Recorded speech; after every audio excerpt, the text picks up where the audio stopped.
A few brief remarks today. I'm here as the general manager and the visionary of Nike N7, but I'm also here as a very proud board member of the Center for Native American Youth. And I have the distinct honor and opportunity to sit down with these young people today and interact with them. And that's what makes my job the most rewarding.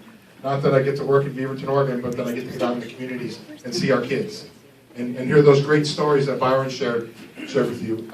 Because that's what we're all about. N7 and the work that we do and we're going to do with the Senator is going to be about inspiring our youth and enabling them to unleash their human potential. And I think that's my major goal, is to get them to understand that they have a voice. And they have a voice to share their passion. And you're going to get to hear 5 young people share their passion for their projects that they presented, and Senator Dorgan is going to do that. I'm just really excited about being a partner with the center as well, and knowing that it's me between you and hearing those stories. So I'm going to cut myself really brief, but thank you guys for being here today and supporting this. I can tell you that this brand, Nike N7, is behind this movement 100%, and we will continue to support it at a very high level and be very visible in how we support that. And so it's my honor and pleasure to invite Senator Dorgan back up to tell you about these wonderful young people. Well, Sam, thank you very much. And the Nike Corporation is an important part of Champions for Change at the Center for Native American Youth, and I couldn't be more proud, Sam, that you're here tonight. So what I'm going to do is introduce 5 young kids, young adults to you today who are doing extraordinary things. And you're going to feel, as I do, I think, that these are people that ought to be on the front page of their local newspaper. So first let me ask Dahkota Brown to come up. Dahkota Brown.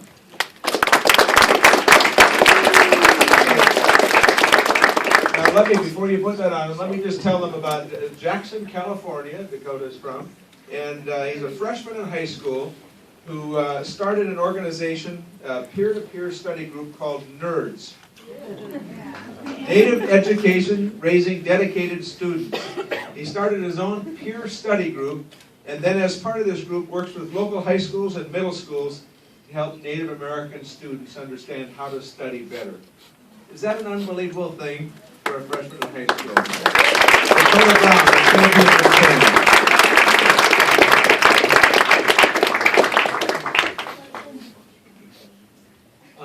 I'm a member of the California Miwok from the Wilton Rancheria. Thank you very much, Dahkota. You stay here if you would. Next, I want to ask Sierra Fields to come forward. Sierra?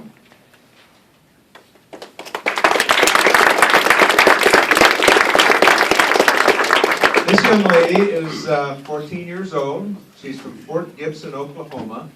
And she is a melanoma cancer survivor at age 14. And she now volunteers her time to travel across the Cherokee Nation of Oklahoma to promote healthy lifestyles to reduce the risk of cancer.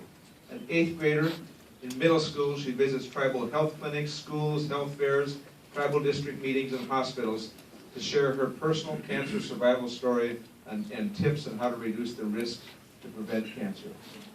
What a remarkable young man.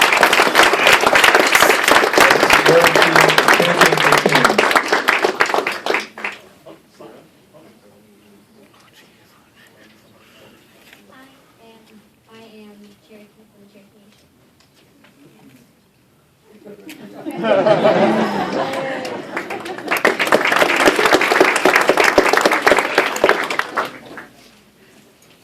Next, I'd like Vance Homegun to come forward.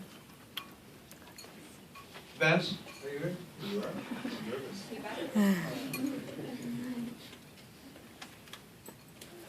Vance, congratulations to you.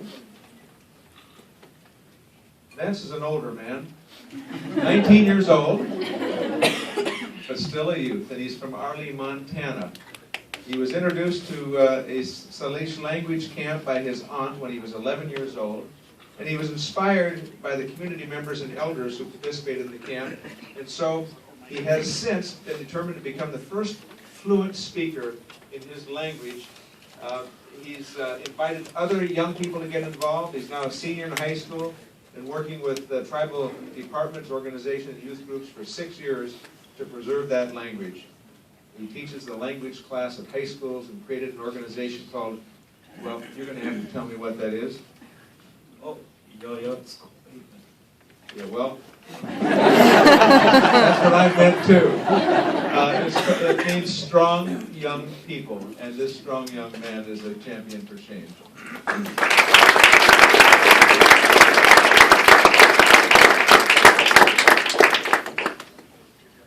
And now let me introduce you to Joaquin Gallegos. Joaquin?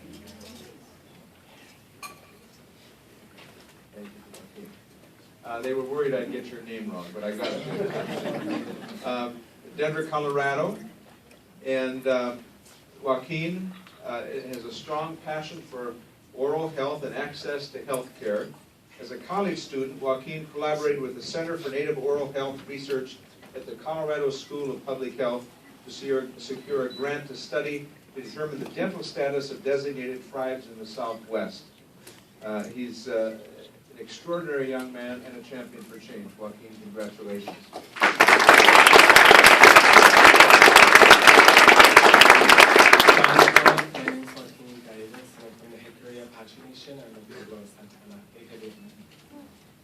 Thank you very much. Can we tell them what tribe you're from? Salish. All right, well, these are the 5 champions for change. Nope.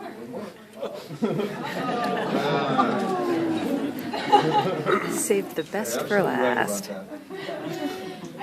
Sarah, were you worried you came all the way to Washington to shut down the program right there? Very sad.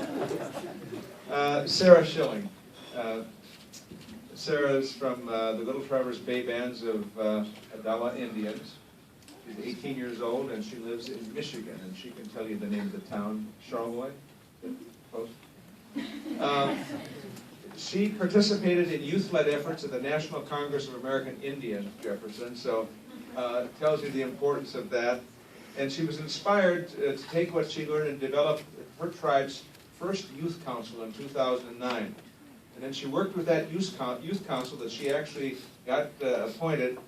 She worked with her peers and youth programs in the community to organize and create their own constitution, bylaws, code of conduct, and become affiliated with the United National Indian Tribal Youth Organization.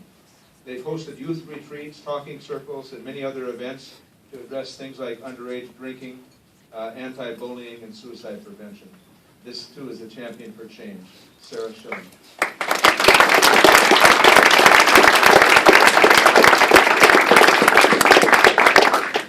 Hi everyone, I'm really happy to be here. As you said, my name is Sarah Schilling. I'm from the Little Traverse Bay Bands of Odawa Indians, traditionally known as Waganoksin Odawa. Thank you. Thank you very much. And now, I'm sure we'll take some pictures this evening of the Champions for Change, but I want you to look at these 5. And by the way, there are many, many other honorable mentions. In fact, some of those that received honorable mention are here, also extraordinary young people. And you're going to hear from Megan Gregory, who I think is also someone who would be a champion for change. But I want you to look at this and understand that there's a lot of good news. There's just a lot of good news, and we're just going to get it fully addressed for a long time. I hope in their lives they'll remember this moment and take inspiration from this moment to keep working, keep doing, keep improving the lives of others. You are an inspiration to everyone in this room. God bless you.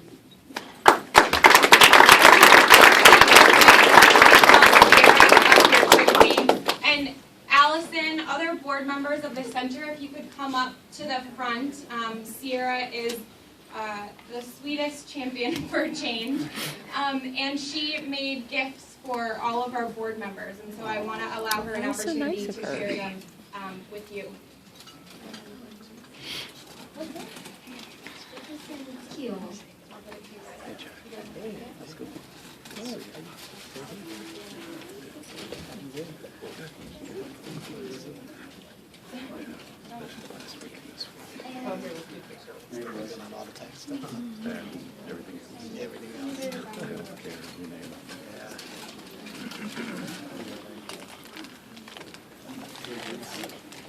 Thank you so much, Sierra. I really want to emphasize that this program would not have been possible without the partnership of the Aspen Institute and